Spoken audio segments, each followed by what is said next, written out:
Let's start. हम लोग आज एक बड़ा इंटरेस्टिंग टॉपिक करते हैं, फेडरल कॉन्स्टिट्यूशन।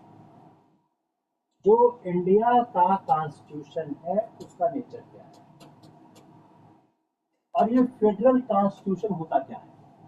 तो जो इंटरेस्टिंग पार्ट क्या है कि इंडिया का कॉन्स्टिट्यूशन क्या है और ये फेडरल कॉन्स्टिट्यूशन क्या होता है, और जो इंडियन मॉडल का कॉन्स्टिट्यूशन क्या है। इसमें एक कॉन्सेप्ट है ड्यूअल पॉलिटी। पहला इंपॉर्टेंट कॉन्सेप्ट क्या है, the dual polity.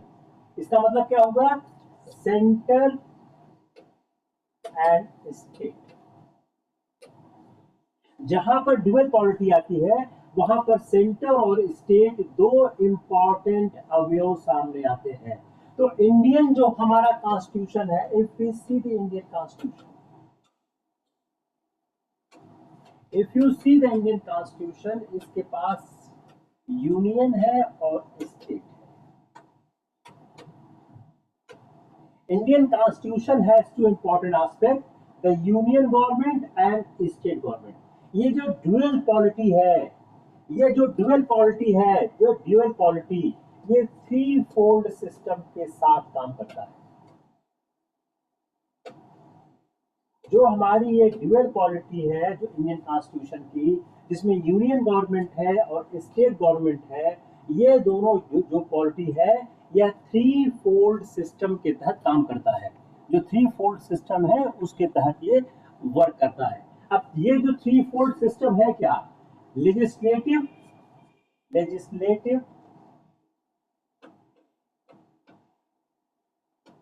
Administrative and executive. जो थ्री फोर्थ सिस्टम है हमारा जो इंडियन कॉन्स्टिट्यूशन है, यह Indian constitution works under the dual policy, the union government and the state government. यह जो ड्यूअल पॉलिटी है, it is supported by A three fourth distribution of the power, the legislative, the administrative and the financial. अब इसमें क्या एक list है। अब यह जो इंडियन कॉन्स्टिट्यूशन की जो पावर है, जो वर्क है, इसमें लिस्ट है, यूनियन, स्टेट एंड कॉन्करेंट। संघ सूची, राज्य सूची, समवर्ती सूची। यूनियन, स्टेट एंड कॉन्करेंट कहां पे है, यह आपके 7th शेड्यूल में है। जो भारत के संविधान की 7वीं अनुसूची है उसमें एक है। अब ये अगर हम इसको देखें, union list, state list and concurrent list, तो जो तीनों लिस्ट है ये ऑपरेट करती है एक कॉन्स्टिट्यूशनली डिमार्केटेड स्फीयर में। They work in the constitutionally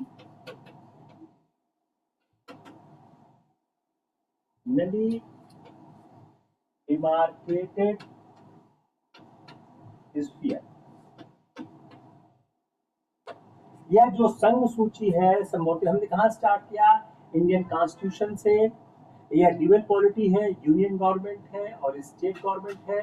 इस यूनियन गवर्नमेंट और स्टेट गवर्नमेंट के पास तीन पावर सबके पास है, यूनियन के पास भी, स्टेट के पास है, एग्जीक्यूटिव, लेजिस्लेटिव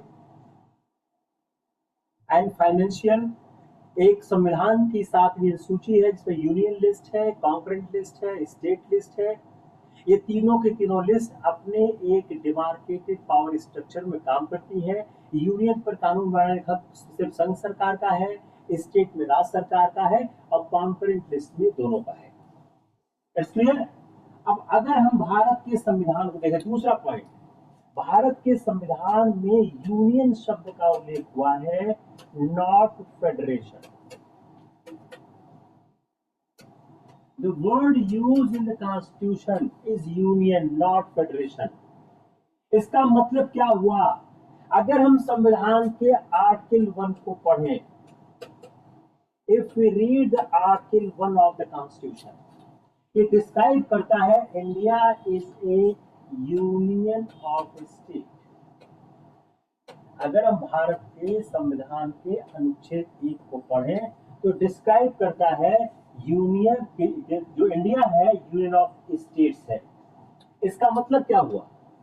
अगर हम इसको समझने की कोशिश करें तो यह यूनियन ऑफ स्टेट्स है, नॉट फेडरेशन। यह फेडरेशन नहीं है, it is A union of state. Doctor Ambedkar ने इसको एक्सप्लेन किया इस टर्मिनोलॉजी को। उन्होंने कहा कि इसको हमने चूज किया है कॉन्शियसली। ये रिफ्लेक्ट करता है कि इंडियन स्टेट एक एग्रीमेंट की तहत फॉर्म नहीं किया गया है। What does it mean? कि जो इंडियन स्टेट है ये किसी एग्रीमेंट के तहत फॉर्म नहीं किए हैं जैसा यूएस में हुआ है। It is not an agreement as done in the US.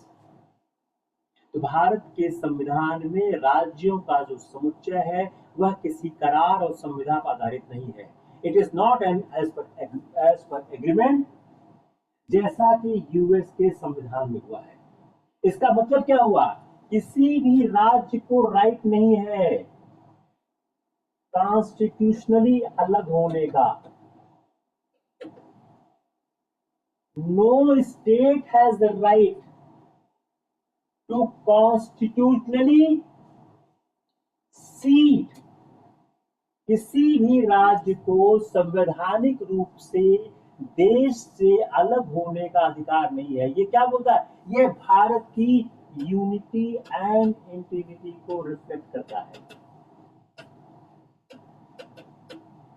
This provision, this concept कि no state has constitutional right to secede, ये क्या बोलता है? ये भारत की एकता और अखंडता की बात करता है। और यह बोलता है कि हम हिस्टोरिकली यूनिक हैं एंड हम डिसॉल्व नहीं हो सकते। भारत की एकता और अखंडता ऐतिहासिक रूप से स्थापित है और हम अलग नहीं हो सकते हैं। Third point,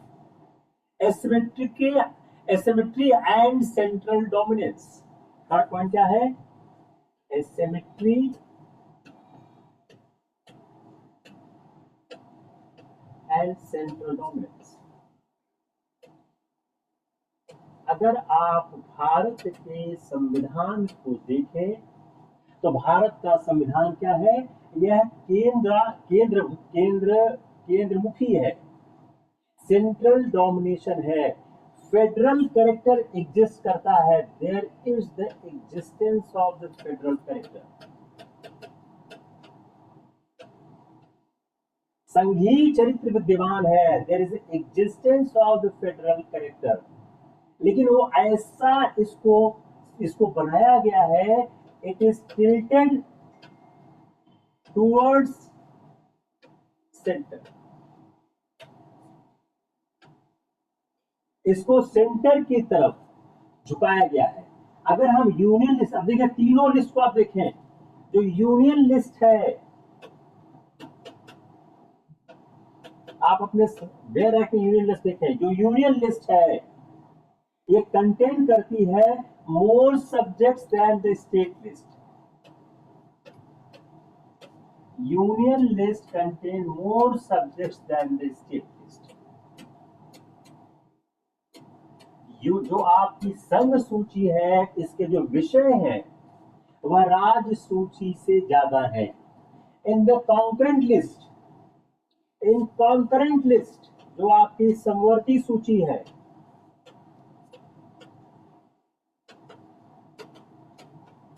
in case of conflict between state and union, union law will prevail.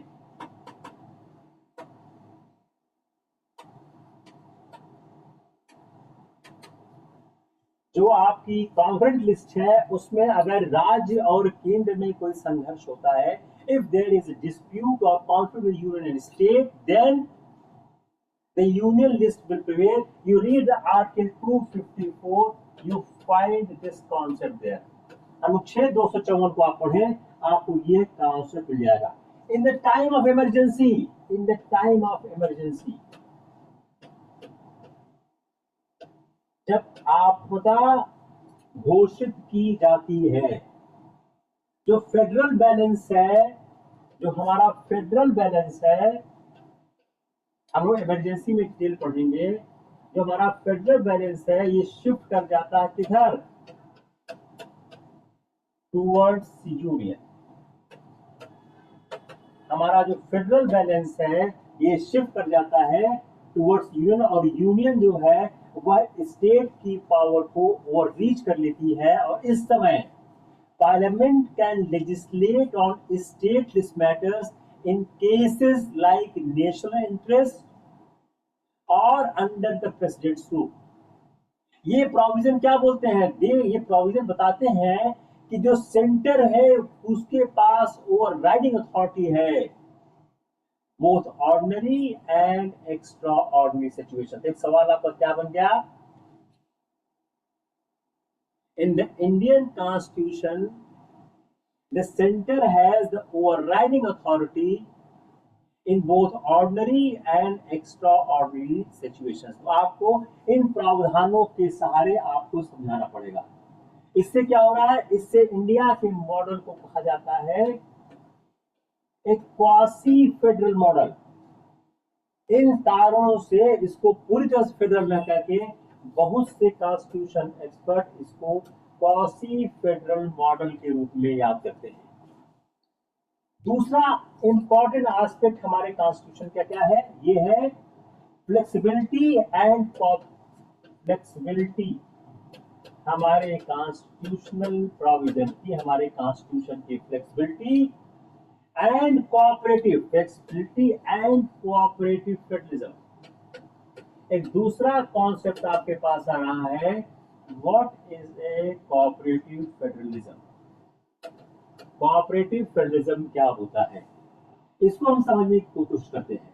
इसके लिए हम सबसे पहले देखते हैं हमारा जो अमेंडमेंट है आर्टिकल 368।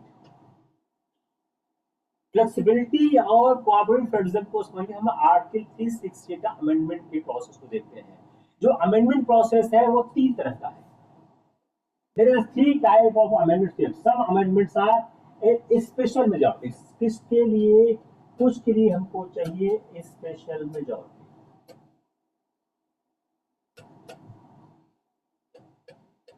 कुछ के लिए चाहिए हमको स्पेशल मेजॉरिटी, दूसरे के लिए चाहिए हाफ स्टेट्स रेटिफिकेशन।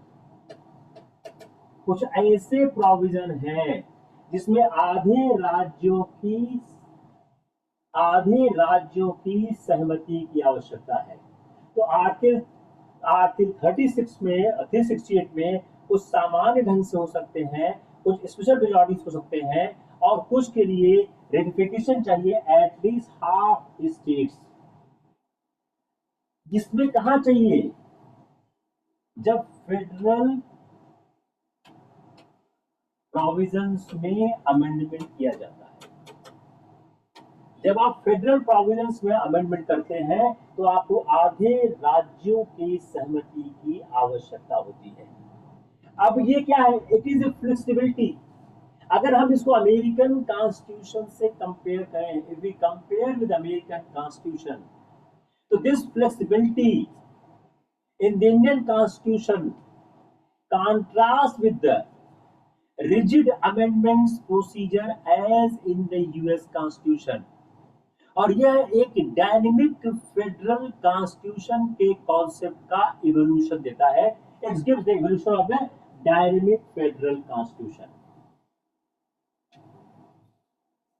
एक और इंटरेस्टिंग कॉन्सेप्ट है instruments of corporation.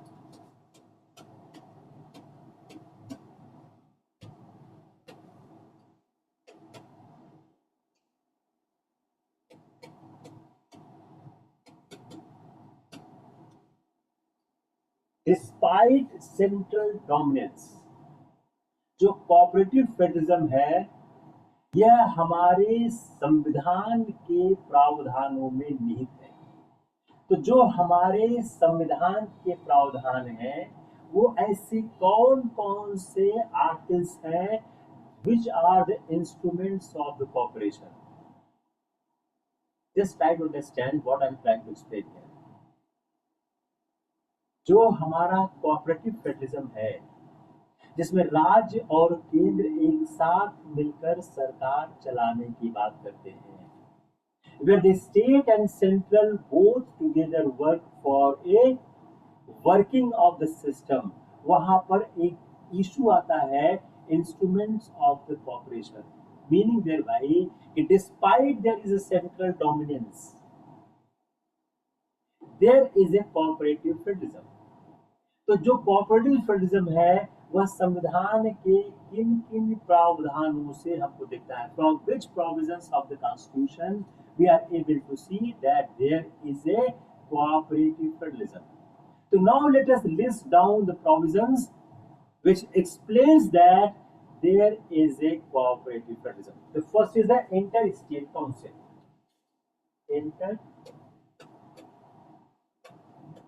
Inter state council पे सवाल बहुत आते हैं. First is the inter state council.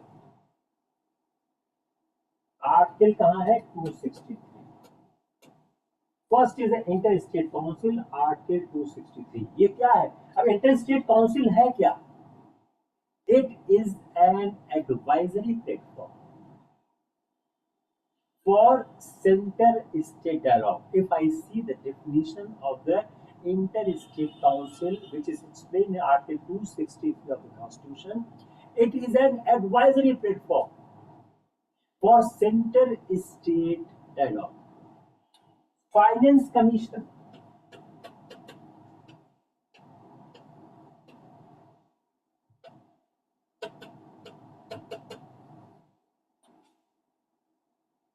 ये क्या करता है?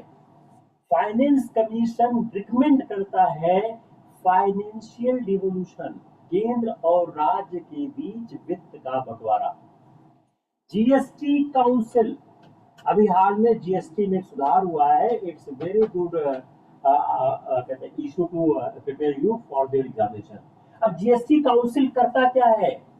GST council exemplifies fiscal federation with joint decision. GST council एक ज्वाइंट डिसीजन लेके, एक समेकित निर्णय लेके यह फिस्कल फेडरलिज्म या फिस्कल डिसिप्लिन की बात करता है. तो these three are very important aspect बोलते हैं कि हमारे यहाँ फाइनेंशियल, हमारे यहाँ cooperative federalism. Next, zonal council and NITI Aayog. Zonal council and NITI Aayog.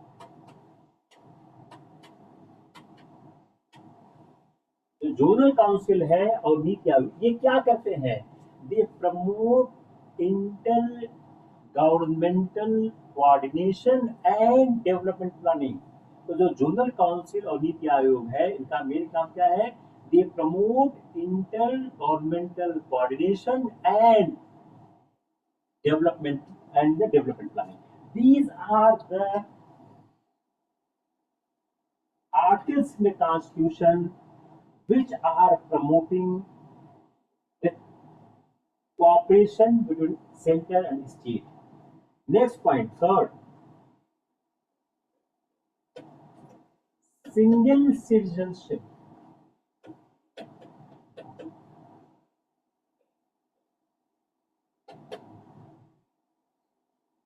अगर आप इंडिया के कॉन्स्टिट्यूशन में सिटीजनशिप को पढ़ें, जो आगे आपको पढ़ाएंगे, there is a single citizenship. The legally uniform single citizenship is the India's constitution.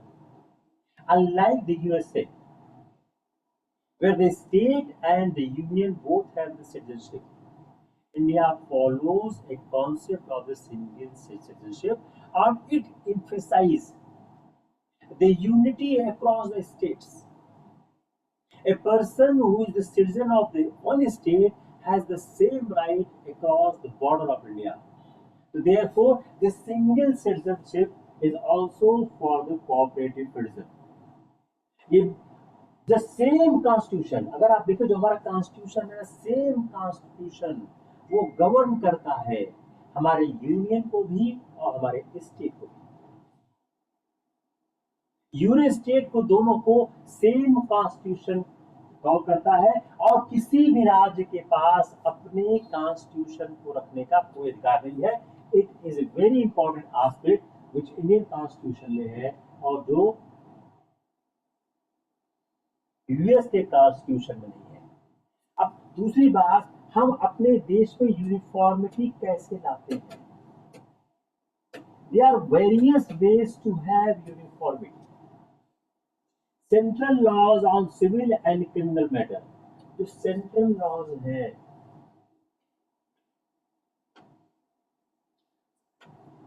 Under civil and criminal matter,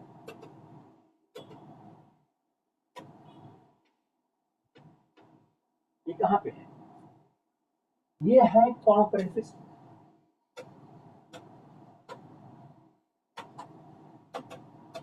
These are in the concurrent list. जो एरियाज है कॉन्ट्रैक्ट्स का, कॉन्ट्रैक्ट है, मैरिज है, प्रोसीजर है, हमारे यहाँ एक यूनिफाइड जुडिशरी है, हम इंटरप्रेट लॉज को यूनिफॉर्मली करते हैं। ये क्या करता है? हमारे देश में एक फर्दर इंटीग्रेशन को रीइंफोर्स करता है। तो हमारे पास जो कानून है, जो सेंट्रल जो लॉज है सिविल और क्रिमिनल, ये हमारे कॉन्करेंट लिस्ट में है, और हम जितने एरियाज हैं, जो कॉन्ट्रैक्ट है, मैरिज है, प्रोसीजर है, उसको हम ऐसे हैंडल करते हैं। दूसरा, हमारे पास एक यूनिफाइड जुडिशरी है अनलाइक द यूएस, जो हमारे लॉ को यूनिफॉर्मली इंटरप्रेट करती है। वो हमारे देश में इंटीग्रेशन को एक तरह से रीइंफोर्स करती है। अगर हम इंडिया की हिस्ट्री को देखें तो जो इंडियन मॉडल ऑफ फेडरलिज्म है has been shaped by its colonial past. जो हमारा उपनिवेशवाद के समय का था, उस समय का एक ऐसा सिस्टम हमारे पास चला है जिसने फेडरलिज्म को शेप किया है। अब हम देखते हैं कोलोनियल पास्ट में क्या है। 1935, ये बड़ा इंपॉर्टेंट ईयर है हमारे कॉन्स्टिट्यूशन हिस्ट्री के लिए। अब जो प्री 1935, अगर हम प्री 1935 देखें तो जो गवर्नेंस था वो क्या था? यूनिटरी था।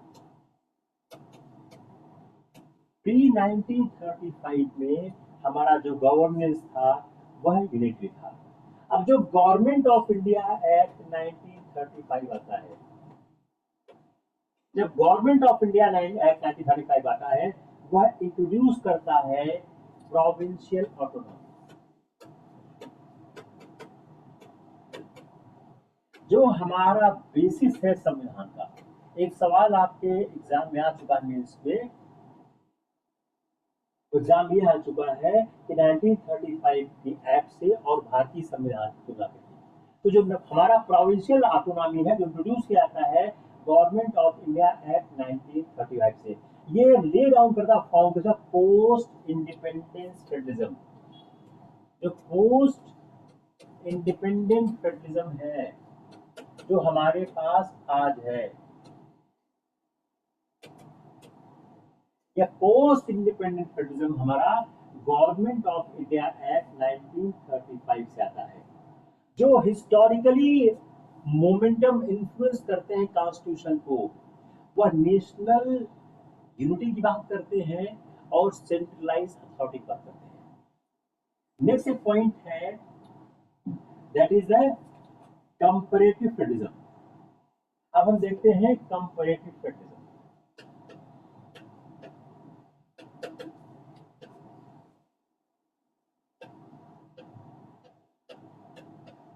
Comparative federalism. अब हम यूनाइटेड स्टेट की थोड़ा स्टडी करते हैं। आपके सिलेबस में एक टॉपिक है the comparison with other constitution. अब जो हमारा यूनाइटेड स्टेट्स है, जो हमारा जो विश्व का यूनाइटेड स्टेट देश है, वो फॉर्म हुआ है by voluntary agreement. Voluntary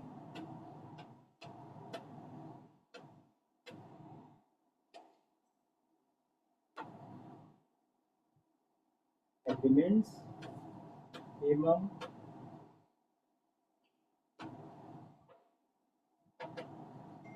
sovereign states. जो यूनाइटेड स्टेट के संविधान की पहली महत्वपूर्ण चीज है कि इसका निर्माण हुआ है by a voluntary agreement among sovereign states. तो constitutionally they are constitutionally rigid with a clear division between federal and state domains। Bharat के संविधान की तुलना में जो अमेरिका के संविधान का जो निर्माण हुआ है उसमें एक वॉलंटरी एग्रीमेंट है बिटवीन सॉवरेन स्टेट्स। इसलिए कॉन्स्टिट्यूशनली रिजिड है with A clear division of power between federal and state. The next important चीज, अब जो हमारा जो संविधान है वो अमेरिका का, स्टेट्स के साथ क्या, states have their own constitution. Unlike India where the states do not have any constitution, Bharat के विपरीत जहां भारत में राज्यों के पास कोई संविधान नहीं है, unlike India where states like India, the United States, the states have their own constitutions and enjoy substantial autonomy. Unlike India where there is a single citizenship, the US Constitution provides the dual citizenship। जो America का संविधान है वह strong protection देता है किसको, state की colony को, स्टेट की कॉलोनी को, स्टेट की ऑटोनॉमी को वह स्ट्रॉन्ग प्रोटेक्शन देता है। It gives the strong protection to the state on autonomy। अब हम दूसरा कंपेयर करते हैं कनाडा से। Come on the Canada, let's see the Canada. अब कनाडा का जो क्रिएशन हुआ है through British north America act, through British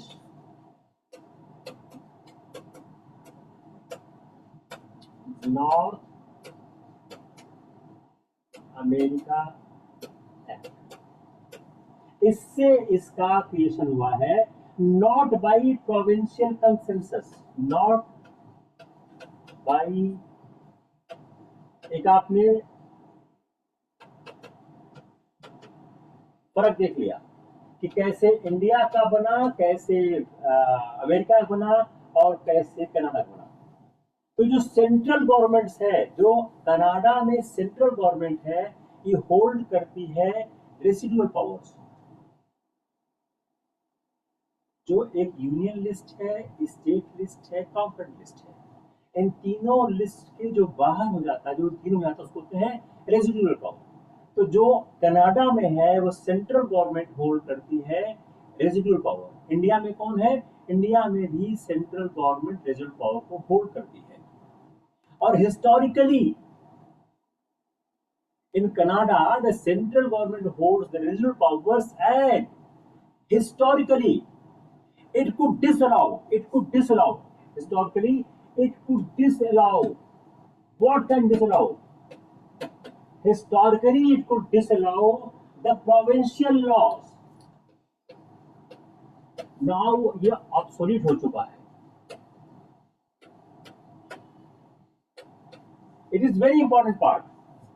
दूसरा आते हैं फ्लेक्सिबिलिटी पे। फ्लेक्सिबिलिटी, अगर हम फ्लेक्सिबिलिटी देखते हैं तो जो कनाडा का संविधान है यह मॉडरेट फ्लेक्सिबिलिटी देता है इन अमेंडिंग द कॉन्स्टिट्यूशन। सिटीजनशिप, ये क्या है, मॉडरेट फ्लेक्सिबिलिटी देता है। सिटीजनशिप,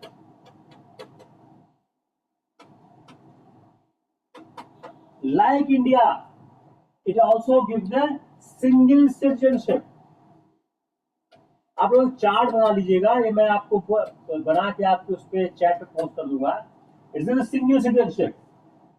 प्रोविंसेस है, सिंगल सिटीजनशिप है, लेकिन यहाँ पे जो प्रोविंस है उसके पास अपना ओन कॉन्स्टिट्यूशन है। प्रोविंसेस, जो कनाडा के संविधान के राज्य हैं, provinces have their own constitution. Province के पास अपने अलग कॉन्स्टिट्यूशन है। तो अगर हम कनाडा के संविधान को देखें, क्या करता है, it reflects a centralised federalism similar to India but with a different historical context. एक सवाल क्या हो गया, the Canadian constitution reflects a centralised federalism similar to India but with a different historical context. Clear. अब आते हैं Australia पे। Australia,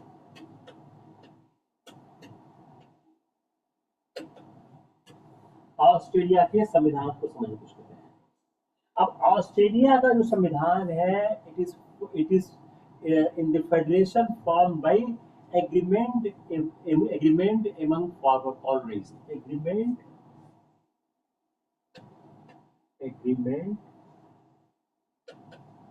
among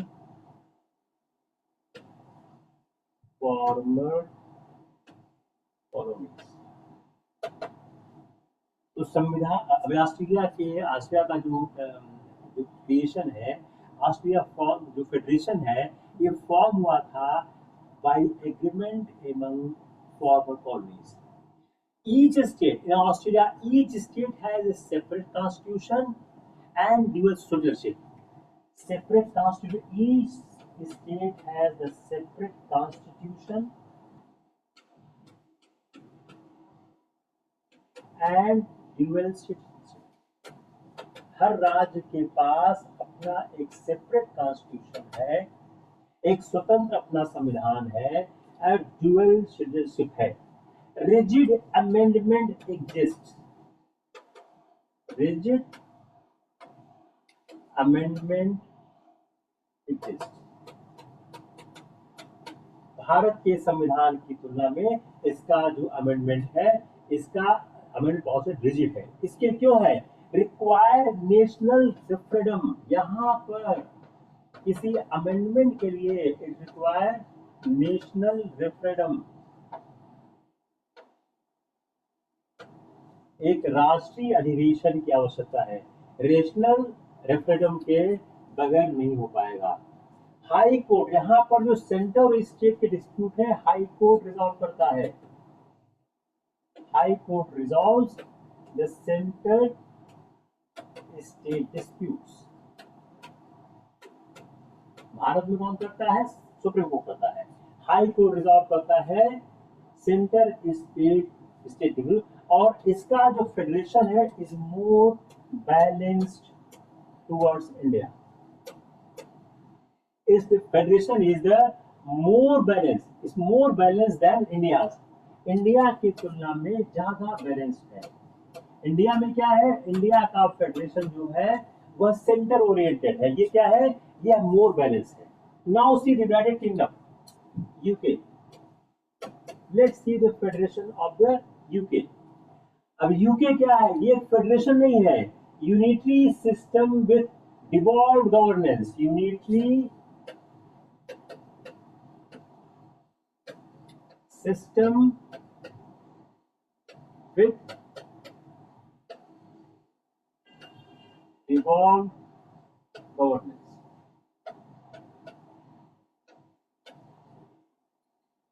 यह एक यूनिटरी, ये फेडरेशन नहीं है, यह एक यूनिटरी सिस्टम है विद डिवॉल्व्ड गवर्नेंस। यहाँ पे क्या है, पार्लियामेंट सुप्रीम है। हमारे यहाँ क्या है, constitution supreme. In Britain parliament is supreme. Devolved जो कहते हैं पार्लियामेंट सुप्रीम है। It devolved bodies like those in Scotland and Wales derive power from it and can be altered or abolished।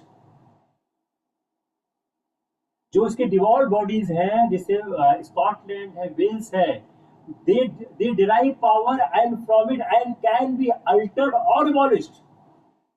Constitution is unwritten। जैसे हमारा कहते हैं written है, इनका कॉन्स्टिट्यूशन इज अनरिटन, ये हाईली फ्लेक्सिबल है, it is highly flexible. India का इतना फ्लेक्सिबल नहीं है। यहां पर no constitutional separation of power, no constitutional separation of power.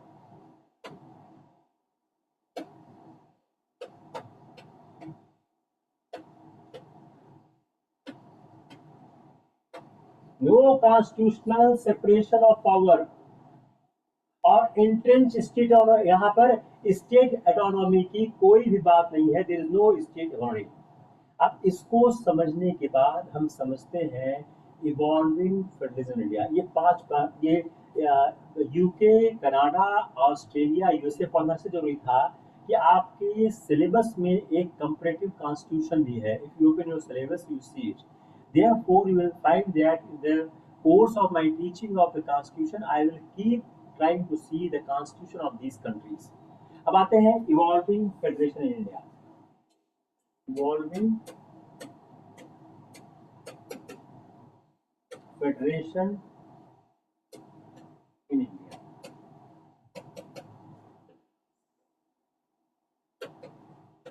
Evolving federation in India, पहली बात क्या है?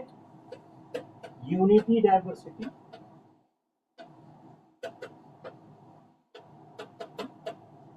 Unity diversity, unity through diversity. एक जो फ्रेज यूज है हमारे आर्टिकल में, the union of states, what it signifies? It signals that the Indian federal system is rooted in diversity but committed to indivisibility। जो हमारा संघीय ढांचे का एक पूरा आवरण है, जो पूरा एक सिद्धांत है, यह विविधता को अपने आप में समाहित करता है, लेकिन ये विभाजन के सिद्धांत के विरुद्ध है। पहला सिद्धांत क्या हुआ? Unity through diversity. The use of the phrase union of states signals that the Indian federal system is rooted in diversity but committed to indivisibility, but committed to indivisibility।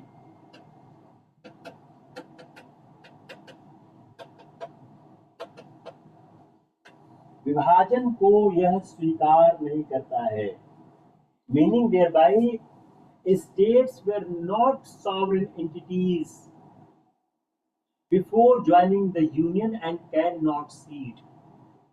जब राज्यों ने हमारे संघ को स्वीकार किया था, जब राज्य हमारे संघ में शामिल हुए थे,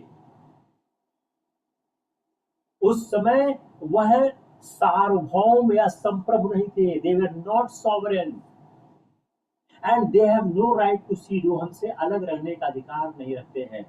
तो फर्स्ट जो कॉन्सेप्ट बड़ा इंपॉर्टेंट है क्या, कि हमारा यूनिटी थ्रू डाइवर्सिटी है।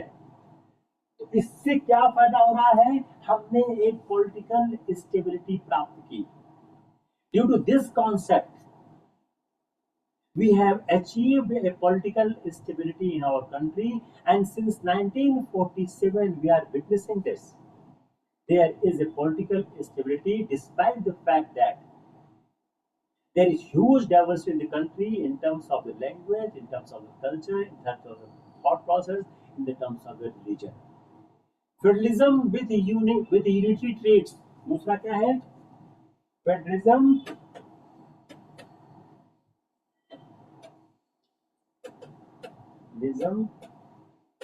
with unitary traits। इंडिया का जो फेडरलिज्म है वो अलाउ करता है greater concentration of power in the centre. हमने कुछ समय पहले ही इस पर डिस्कशन किया था। जैसे यूनियन एंजॉय करता है residual power, unlike typical federations में जहां यह सुविधा उपलब्ध नहीं होती है, भारत में जो हमारा यूनियन है वह रेसिडुअल पावर को अपने पास रखता है। मीन भाई, जो यूनियन लिस्ट में नहीं है, जो स्टेट लिस्ट में नहीं है, जो कॉर्पोरेट लिस्ट में नहीं है, अगर ऐसा कोई बिंदु या ऐसा कोई पॉइंट रह जाता है तो वह केंद्र के अधिकार में आता है। तो पहला क्या हो गया? Residual power.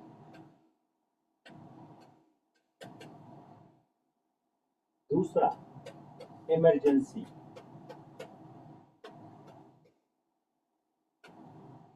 आर्टिकल 352 और 356 वह एक्सपेंड कर देता है यूनियन अथॉरिटी को ड्रेस्टिकली,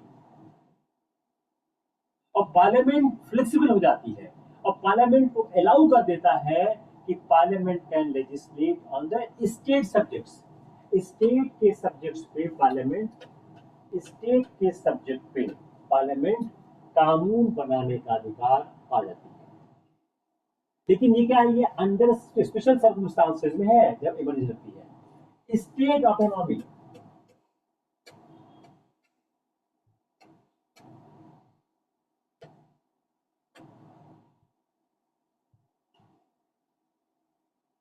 यह एक कॉन्स्टिट्यूशनल रियलिटी है कि despite central dominance, states are not mere administrative heads. जो स्टेट्स हैं वह मात्र एडमिनिस्ट्रेटिव हेड्स नहीं है, उनके जो पावर्स हैं, their powers are constitutionally defined and constitutionally guaranteed by the centre. तो आप ये नहीं कह सकते हैं कि जो हमारे संविधान के जो प्रावधान है वह राज्य का किसी तरह अहित करते हैं। High courts and state assemblies ये फंक्शन करती हैं इंडिपेंडेंटली।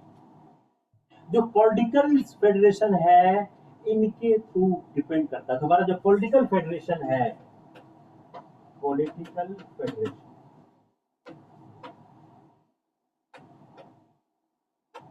जो पॉलिटिकल फेडरेशन है वह इनके जो पॉलिटिकल फेडरेशन है has depend through the coalition politics. जो पॉलिटिकल फेडरेशन है यह किस पे डिपेंड करता है?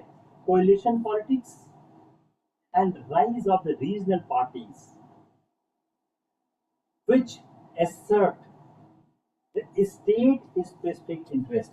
जो स्टेट स्पेसिफिक इंटरेस्ट है, state specific interest, state specific interest को यह प्रोटेक्ट करेगी। जो कंटेम्परेरी डेवलपमेंट है, cooperative and competitive federalism. Next, cooperative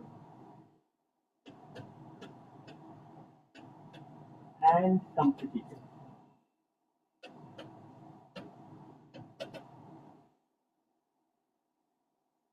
हमने कुछ देर पहले बात किया था कि कैसे कोऑपरेटिव और कॉम्पिटिटिव, पहले जीएसटी काउंसिल, जो हमारा रिसेंट ट्रेंड है वह इंटरडिपेंडेंस को कैसे शिफ्ट कर, जीएसटी को देखा। जीएसटी काउंसिल, जो जीएसटी काउंसिल के डिसीजंस हैं वो क्या है? ये फिस्कल को डिपेंडेंस के हैं। नीति आयोग, अभी हमने बात किया था थोड़ी देर पहले, नीति आयोग यह इंकरेज क्या करता है? Collaborative governance. ये क्या इंकरेज करता है? नीति आयोग इंकरेज करता है collaborative governance. NITI Aayog collaborative governance को इंकरेज करता है। कैसे कैसे करता है? Through targeted programme, through targeted programme.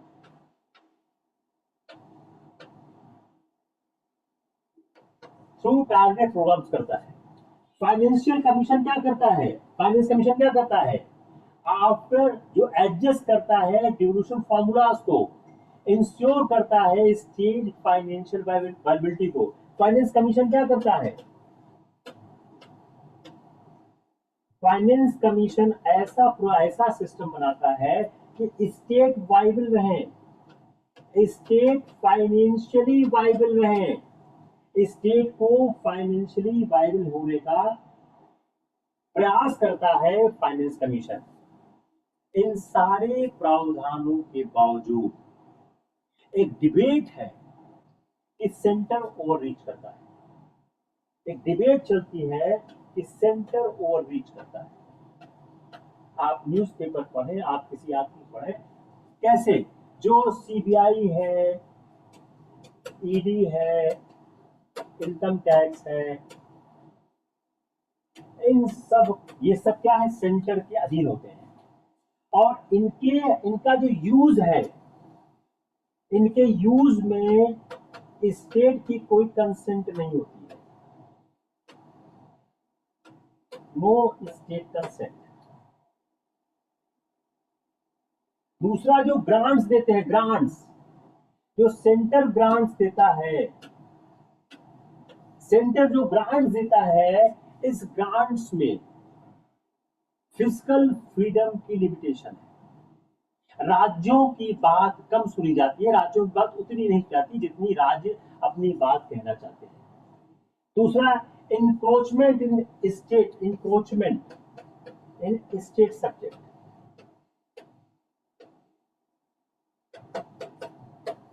कई बार राज्य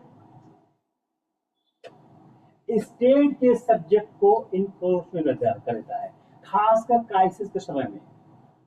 एजुकेशन और हेल्थ में राज्य ज्यादा इंक्रोच करता है। कोविड-19 के समय में राज्यों को शिकायत थी कि केंद्र ने काफी इंक्रोचमेंट किया, उनको पूरी सुविधा नहीं दी। अब ये जो इश्यूज क्या हैं, ये अंडरलाइन करते हैं delicate relationship between centre and union and state. अब एक बड़ा इंपॉर्टेंट प्रिंसिपल है supremacy of constitution. Supremacy of constitution,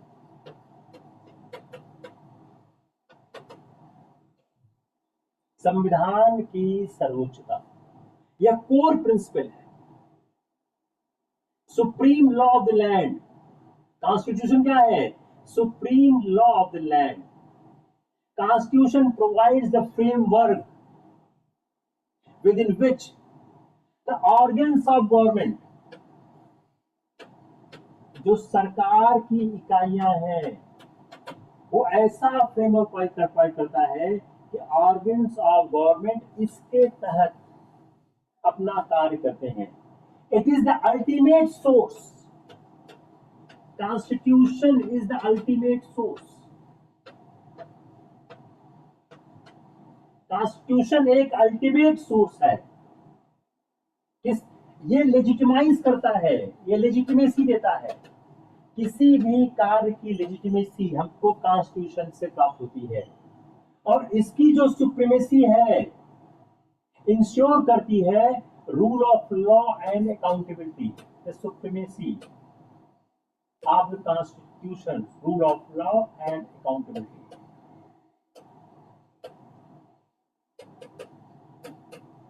rule of law and accountability.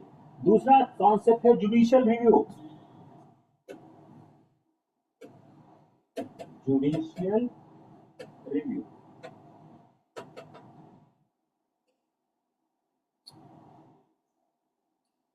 हमारा जो सुप्रीम कोर्ट और हाई कोर्ट है, इसको एम्पावर किया गया है जुडिशियल रिव्यू और इंटरप्रिटेशन के लिए।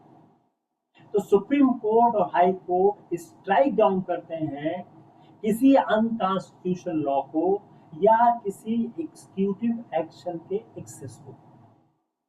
तो अगर कोई लॉ अनकॉन्स्टिट्यूशनल है तो जुडिशियल रिव्यू और इंटरप्रिटेशन के द्वारा, उसको स्ट्रक डाउन किया सकता है। कुछ लैंडमार्क केस है, Kesavananda Bharati versus state of Kerala, जो बात करता है, जो स्टैब्लिश किया है basic structure of the constitution doctrine को। दूसरा इंपॉर्टेंट केस है मिनर्वा मिल्स का, जो रीअफर्म करता है balance between fundamental rights and डैटिव प्रिंसिपल्स को। तीसरा केस इंपॉर्टेंट है आर मुंबई, वह लेट डाउन करता है federal safeguards against misuse of the emergency powers. ये जो डिसीजंस हैं ये स्टैब्लिश करते हैं कॉन्स्टिट्यूशन की सुप्रीमेसी को और फेडरल स्पिरिट को। अब हम थोड़ा अमेंडिंग पावर्स देखते हैं। Let's see the amending power, how amending power explaining the federal character of the constitution. जो हमारा अमेंडिंग पावर है यह फ्लेक्सिबल है, it is flexible yet structure. Article 368 में पूरी तरह स्ट्रक्चर्ड है लेकिन ये फ्लेक्सिबल है। अब ये तीन तरह की बात करता है। पहला सिंपल मेजॉरिटी, अभी मैं थोड़ी देर पहले बताया था। 360 हम लोग डिटेल पढ़ेंगे।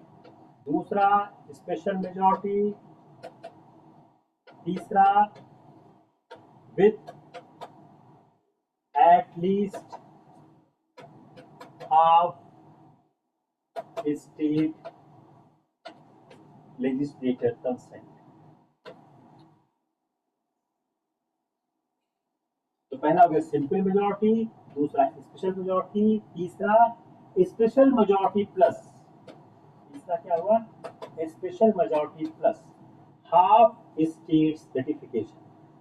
अब ये स्ट्रक्चर है जो हमने देखा, ये स्ट्रक्चर क्या है, यह अलाउ कर रहा है फ्लेक्सिबिलिटी को, एडेप्टेबिलिटी को, बैलेंस को। यह डिस्टिंग्विश करता है इंडिया कॉन्स्टिट्यूशन को एक रिजिड कॉन्स्टिट्यूशन से और एक फ्लेक्सिबल कॉन्स्टिट्यूशन से। तो it is neither a rigid constitution not a flexible constitution. तो यह एक लिविंग और रिस्पॉन्सिव डॉक्यूमेंट है। इंडिया का जो कॉन्स्टिट्यूशन है ये इवॉल्व किया है वह जुडिशियल इंटरप्रिटेशन से। अगर आप आर्टिकल 21 को पढ़ें तो आर्टिकल 21 ने इंडिया के कॉन्स्टिट्यूशन को, आर्टिकल 21 ने इंडिया के कॉन्स्टिट्यूशन को, इंटरप्रिटेशन को एक नया आराम दिया है। दूसरा एक इंपॉर्टेंट पॉइंट क्या है, legislative activism, GST reform, EWS reservation, ये क्या है, यह लेजिस्लेटिव एक्टिविज्म के एक रूप है। Democratic participation, reflecting people's changing aspirations. It is both a static guarantor of rights, यह दोनों तरह का है, यह static guarantor of rights भी है, it is both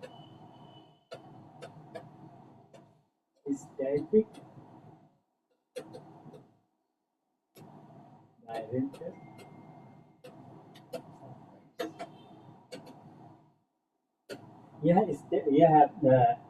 स्टैटिक, यह राइट्स का एक गारंटर भी है and dynamic instrument for reform, and dynamic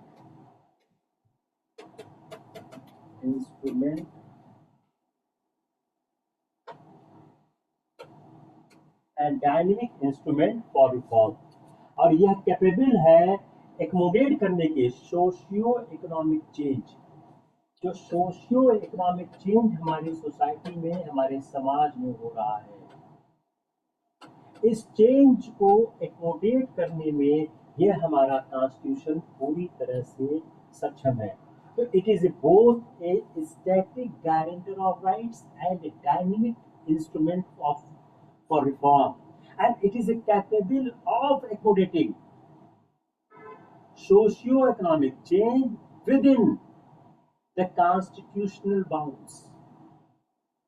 वो ऐसे किसी भी चीज को एकोमोडेट नहीं करेगा जो कॉन्स्टिट्यूशनल बाउंड्री को, कॉन्स्टिट्यूशनल बाउंड्री इज मस्ट, यह कॉन्स्टिट्यूशनल बाउंड्री के बियॉन्ड कोई काम नहीं करेगा। कॉन्स्टिट्यूशनल बाउंड्री एक मस्ट है। तो हम एक इस बात को कह सकते हैं कि इंडिया का जो फेडरलिज्म है एक बैलेंस इन सिमेट्री की बात करता है। तो इंडियन फेडरलिज्म को अगर हम कैरेक्टराइज करने की कोशिश करें, it is a central strength for national unity. Point क्या है? If we characterise the Indian federalism, तो पहला पॉइंट क्या है? Central strength for national unity. State, point number one, central strength for national unity, state autonomy for regional diversity, cooperative mechanism for policy consensus। तो तीन क्या हो गया? तीन क्या क्या हुआ? Central strength, state autonomy, cooperative mechanism, judicial checks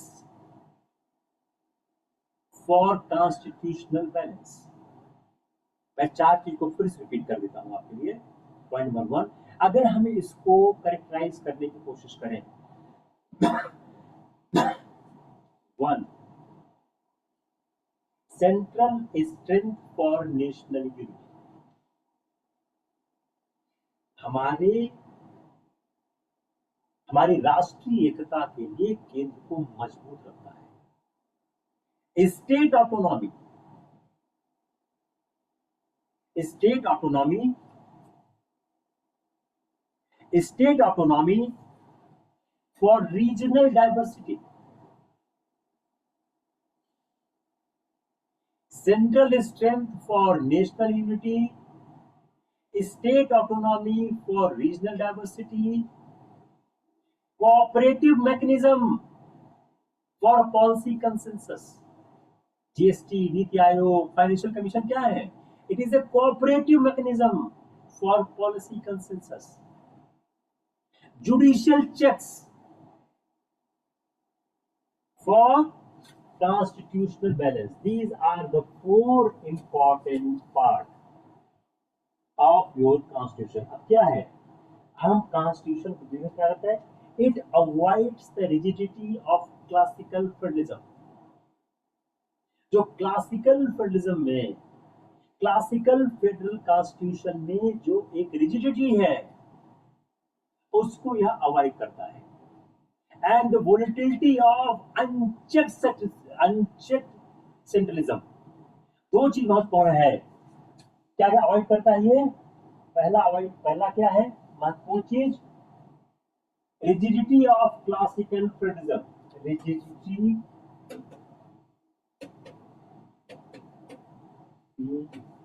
of classical,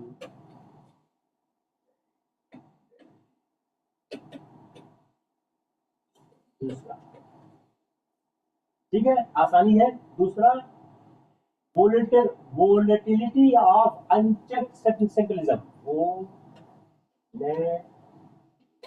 volatility of unchecked centralism।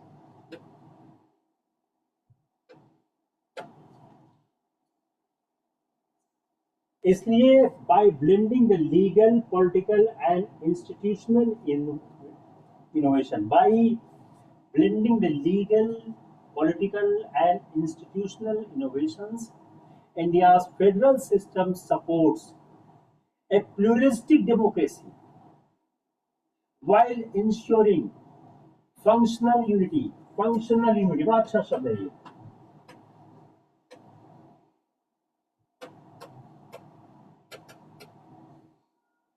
pluralistic democracy and ensuring the functional unity, यह आपका हो गया आपके संविधान का फेडरल स्ट्रक्चर। नेक्स्ट चैप्टर हम लेंगे union and state, the union.